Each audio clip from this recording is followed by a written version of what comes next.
আলহামদুলিল্লাহ 2025 বিশ্ব ইজতেমার আজকে প্রথম দিন,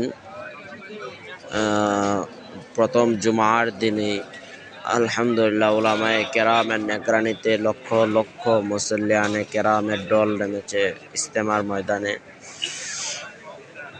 আলহামদুলিল্লাহ আমরাও সিলেট হবিগঞ্জ জেলার বানিয়াচং থানা থেকে অংশগ্রহণ করেছি এই উলামায়ে কেরামের নেতৃত্বের ইজতেমাতে।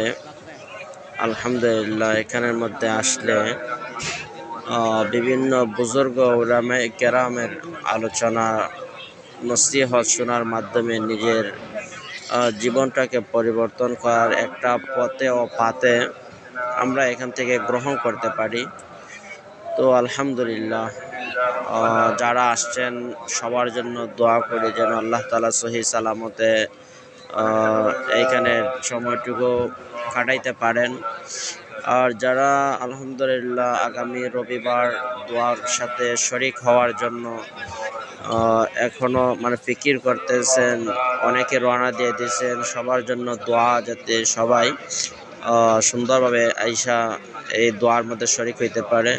আর এই যে দেখা যাচ্ছে এটা হলো আমাদের বানিয়াচুঙ্গের খিত্তা। হ্যাঁ, এখানে আমাদের বানিয়াচুঙ্গের সকল নয় 3 ভাগের 1 ভাগ মানুষ আছে এদিকে, আর বাকি মানুষগুলা 3 নম্বর রাস্তার পশ্চিম পাশে হাতের বাম সাইডে রয়েছে। আসসালামু আলাইকুম তো রাহমাতুল্লাহ। যারাই আমাদের বানিয়াচুঙ্গের সাথে খুঁজেন আপনারা 3 নম্বর রাস্তায় চলে আসবেন, ইনশাআল্লাহ সবাইকে পেয়ে যাবেন।